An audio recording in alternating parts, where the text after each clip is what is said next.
Hello hi నమస్తే welcome back to our channel. మరొక interesting అలాగే ఇన్ఫర్మేటివ్ వీడియోతో మేము ముందుకు వచ్చేసాను. మనం పచ్చిరొయ్యలు తెచ్చుకున్న తర్వాత వాటిని ఎలా శుభ్రం చేసుకోవాలి, అలాగే 15 to 20 డేస్ పాటు అవి ఫ్రెష్గా నిలవ ఉండాలి అంటే ఏం చేయాలో ఈ వీడియోలో చెప్పబోతున్నాను. ఫస్ట్ మనం రొయ్యలు తెచ్చుకోగానే ఉప్పు పసుపు వేసి శుభ్రంగా వాష్ చేసుకోవాలి. ఇలా వాష్ చేయడం వల్ల రొయ్యల్లో ఉండే నీచు వాసన కొంచెం తగ్గుతుంది. మనం వాష్ చేసేటప్పుడు పీచు కానీ అంటే రొయ్యల మీసం కానీ లేకపోతే పొట్టు ఉంటుంది కదా, అది ఏదైనా వస్తే కనుక మనం పక్కకు తీసేసుకోవాలి. అంతేకాకుండా రొయ్య లోపల బ్లాక్గా ఒక తీగలాగా ఉంటుందండి, దాన్ని రోత అంటారట. అది రొయ్య లోపల ఉండే చెత్త అంట. మనం ఈ రొయ్యలు క్లీన్ చేసేటప్పుడు ఎక్కడైనా రొయ్యల మధ్యలో అలా లోపల మనకి బ్లాక్గా కనిపిస్తే అది కూడా తీసేసుకోవాలి. మేమైతే రొయ్యలు కొన్నప్పుడే అక్కడ చేయించేసి ఇంటికి తీసుకొస్తామండి. మ్యాక్సిమం వాళ్ళు క్లీన్ చేసే ఇస్తారు. ఎక్కడైనా 1-2 చోట్ల ఉండిపోతే కనుక మనం అది క్లీన్ చేసుకోవాలి. రొయ్యల్ని వాష్ చేసిన తర్వాత ఒక 10 to 15 మినిట్స్ పాటు ఒక జాలి గిన్నెలో వేసి పక్కన పెడితే మ్యాక్సిమం ఉన్న వాటర్ అంతా కూడా కిందకి దిగిపోతుందండి. అయినా కూడా చాలా వాటర్ ఉంటుందన్నమాట. అదంతా కూడా మనం గట్టిగా పిండేసి మనం ఏ గిన్నెలో అయితే రొయ్యల్ని ఉడికించాలో అందులో మనం ఈ రొయ్యలను అయితే వేసుకోవాలి. రొయ్యలు నిల్వ ఉండడానికి మనం ఇప్పుడు చేసే ప్రాసెస్ని రొయ్యలు ఆయిల్ వేయడం అంటారు.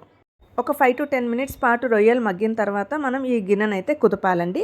అప్పుడు పైనున్న రొయ్యలు అడుగుకు వెళ్తాయి, అడుగునున్న రొయ్యలన్నీ పైకి వస్తాయి.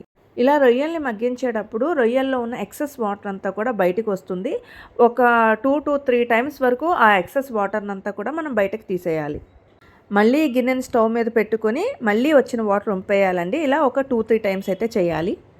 రొయ్యల్లోంచి ఎక్సెస్ వాటర్ అంతా మనం బయటకు తీసిన తర్వాత రొయ్యలు కొంచెం డ్రైగా అయిపోతాయండి. ఆ టైంలో మనం కొద్దిగా పసుపు, ఉప్పు, కారం అలాగే కొద్దిగా ఆయిల్ కూడా యాడ్ చేసుకోవాలి. ఈ రొయ్యలకి సరిపడా మనం ఉప్పు కారాలు యాడ్ చేయాలని ఏమీ లేదండి. కొద్దిగా పసుపు, 1 స్పూన్ కారం, 1 స్పూన్ సాల్ట్ అలాగే కొద్దిగా ఆయిల్ వేసుకుంటే సరిపోతుంది. ఈ ఉప్పు కారం ఆయిల్ ఇవన్నీ కూడా రొయ్యలకి బాగా పట్టేటట్టు ఒక 5 to 10 మినిట్స్ స్టవ్ మీద ఉంచుకొని తర్వాత మనం స్టవ్ ఆఫ్ చేసేసుకోవడమే. ఇంతేనండి, ఈ రొయ్యలు నిల్వ ఉండడానికి మనం చేసే ప్రాసెస్ అయితే కంప్లీట్ అయిపోయింది. ఇక రొయ్యలు చల్లారిన తర్వాత మనం ఒక ఎయిర్ టైట్ కంటైనర్లో పెట్టి ఫ్రిడ్జ్లో స్టోర్ చేసుకోవడమే. ఇలా చేయడం వల్ల రొయ్యలు 15 to 20 డేస్ అయినా సరే చప్పబడకుండా చాలా ఫ్రెష్గా నిల్వ ఉంటాయి. ఇలా రొయ్యలు మనం ఆయిల్ వేసి స్టోర్ చేసుకోవడం వల్ల ఎప్పుడు కావాలంటే అప్పుడు మనకి రొయ్యలు అందుబాటులో ఉంటాయి.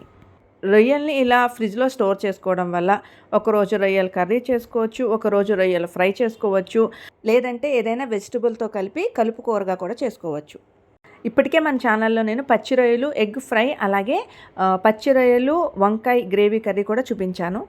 ఇంకా ఈ పచ్చి రొయ్యల్ని మరికొన్ని వెజిటబుల్స్తో కలిపి కలుపు కూరగా కూడా చేసుకోవచ్చు. ఇఫ్ పాసిబుల్ ఆ రెసిపీస్ అన్నీ కూడా నేనే షేర్ చేస్తాను. ఇంతేనండి, ఈ వీడియో ఇక్కడితో ముగిస్తున్నాను. ఈ వీడియో మీకు నచ్చినట్లయితే వెంటనే ఒక లైక్ ఇవ్వండి, మీ ఫ్యామిలీ అండ్ ఫ్రెండ్స్కి షేర్ చేయండి, అలాగే తప్పకుండా మన ఛానల్ అయితే సబ్స్క్రైబ్ చేయండి. అలాగే నోటిఫికేషన్స్ కోసం పక్కనున్న బెల్ ఐకాన్ని యాక్టివేట్ చేసుకోండి. Thanks for watching. Meet you in the next video. Bye bye.